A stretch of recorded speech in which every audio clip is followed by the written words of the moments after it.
Greetings and welcome to Today in Trek, our daily show about what has, is, and will happen in the world of Trek.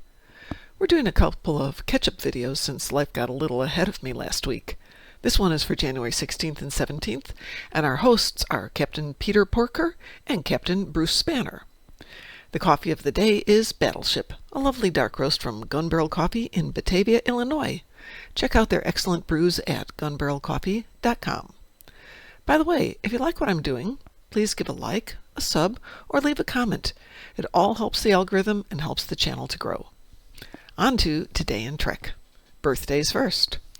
On January 16, 1903, Peter Bracco, who played Claymare in the TOS episode Errand of Mercy, was born. And since we're talking classic Trek actors, Harry Bash, who played Dr. Brown in the TOS episode What Are Little Girls Made Of, was born on January 16, 1926. Star Trek IV's Assistant Chief Lighting Technician Frank McCain was born in 1929. Second Company Grip Armando Contreras was born on January 17, 1930. He worked on TNG, First Contact, and Insurrection. Sherry Lewis, of Lamb Chops Play-Along fame, was born on January 17, 1933. She co-wrote the episode The Lights of Zatar with her husband Jeremy Tracher. Film editor Robert Shugru was born on January 17, 1937. His work included Star Trek III: The Search for Spock. The animated series storyboard artist Michael O'Connor was born on January 16, 1938. Michael Pataki was also born on January 16, 1938. He played Korax in the TOS episode The Trouble with Tribbles, and Karnas in the TNG episode Too Short a Season. And technically, he was also in DS9's Trial and Tribulations via archival footage.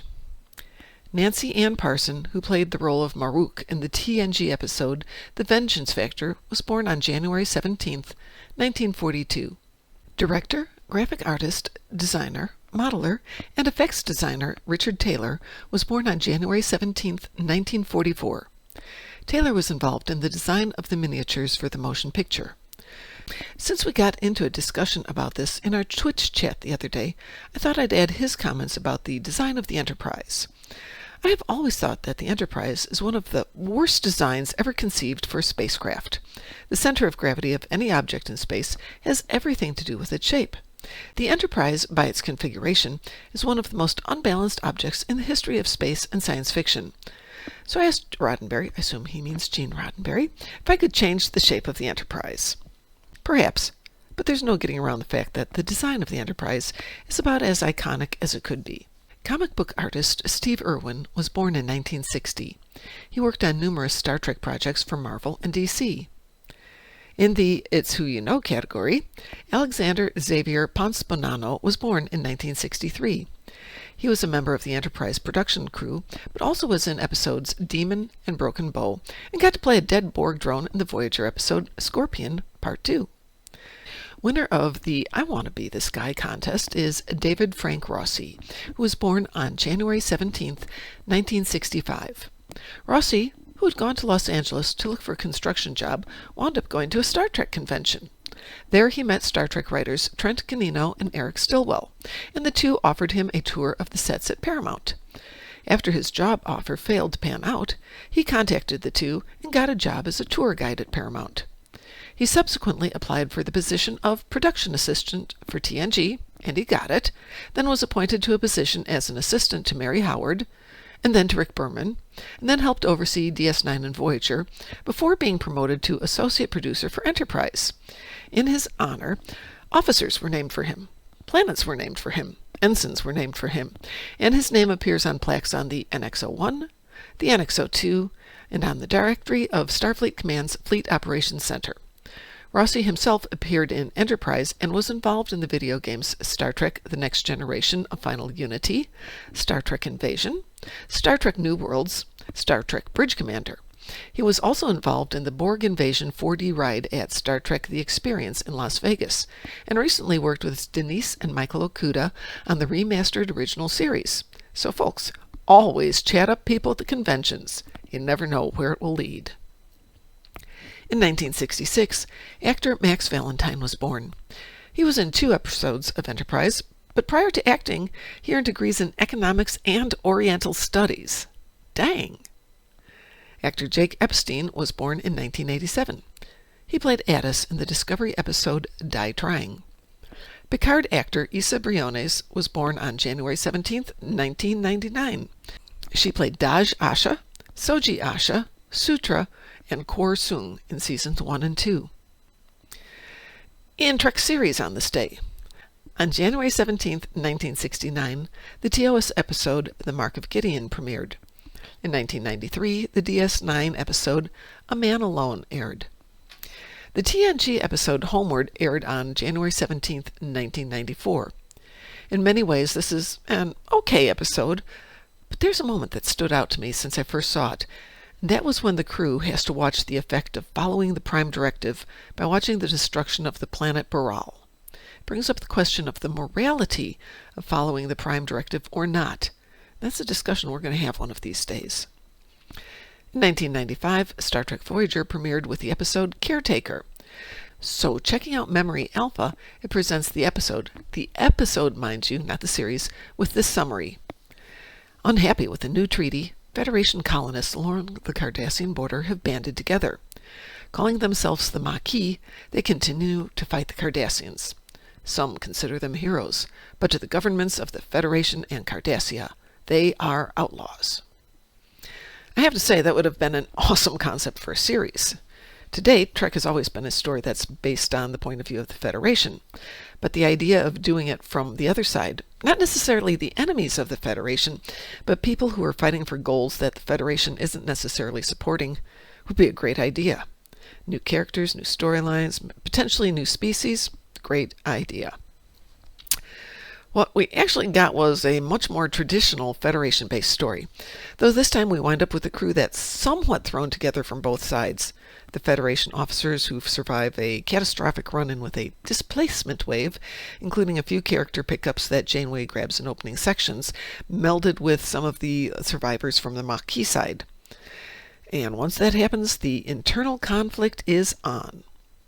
After an extended plot device, Janeway initiates a questionable action that results in the Voyager and her ragtag crew are being sent off for a 7-year-long run to return to Earth. Alright, it's supposed to be 75 years, but this is during the Brandon Tartikoff era of 7-year show lives, so we know what's really going to happen. Think what you will of the series as a whole. This is actually one of the weaker introductory episodes in Trek, and yet it did precisely what the creators wanted it to do, for bad or good. In one episode, it introduced all of the characters and a lot of the backstory, and we got to get them to the other side of the galaxy. It had to be action-packed, according to Michael Piller, so we see a fair amount of pew-pew. Last and not least, there had to be a, quote, moral issue or crisis for one of the main characters to solve, according to Jerry Taylor. She added, and I'm paraphrasing here, assuming it is our captain that should be faced with this dilemma, we have to define who she is, what her weaknesses or strengths are, what vulnerabilities she may have to exploit. I assume they mean as a writer. This should have set up our captain in the eyes of the viewer with some outline of her personal character, and yet her decisions, to follow the Prime Directive or not, assuming it applies, and whether or not to guarantee the safe return of her crew to their homes or to leave them to wander the unknown for what could be potentially the balance of their lives, leaves the audience and the crew wondering what we've gotten into, and not necessarily in a good way. If nothing else, however, leaving that as an open question did give the audience a reason to return the following week. January 17th, 2001 was the premiere of the episode Shattered. You gotta love those Captain Proton episodes, even if it's only a subplot. Hey, Paramount and Skydance, can we have a Captain Proton's miniseries? In 2002, the Enterprise episode Silent Enemy airs. This is our first run-in with phase cannons, woo, on the Enterprise, and Hoshi gets to exploit her linguistic talents by finding out what Reed wants for his birthday dinner. By the way, it's pineapple cake. In 2019, the Discovery episode Brother airs. On a sad note, actor Ted Cassidy died on this day in 1979.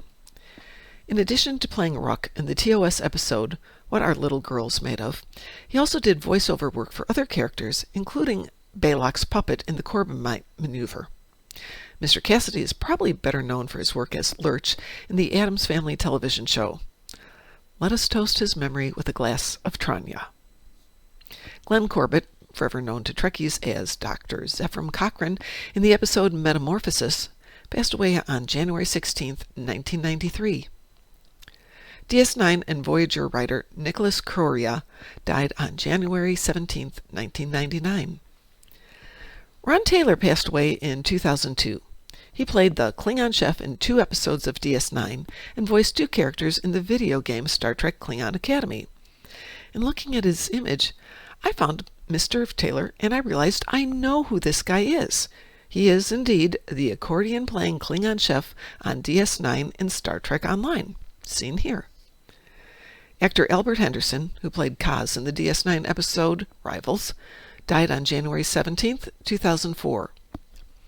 Noble Willingham, who played Texas in the TNG episode The Royale, also died on this day. Director Harold Sutherland died on January 16, 2014. Sutherland directed 16 episodes of the first season of the animated series. Sutherland felt the task was a mixed experience.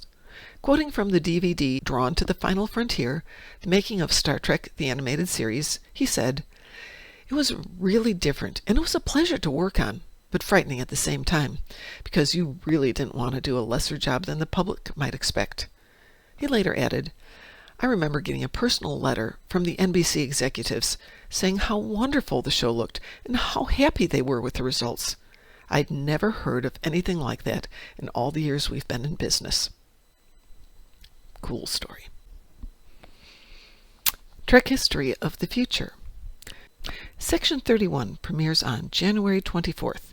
It will be shown on Paramount Plus in those areas of the U.S. and other countries that have Paramount Plus, and on Sky Showtime in other international markets, but premiering on February 7th for Sky Showtime.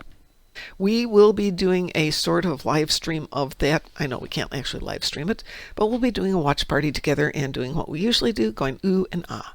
So if you'd like to join us for the watch stream, it will be on Twitch at the Dark Mom Consortium. All right, folks, have a wonderful day, and we'll talk to you tomorrow.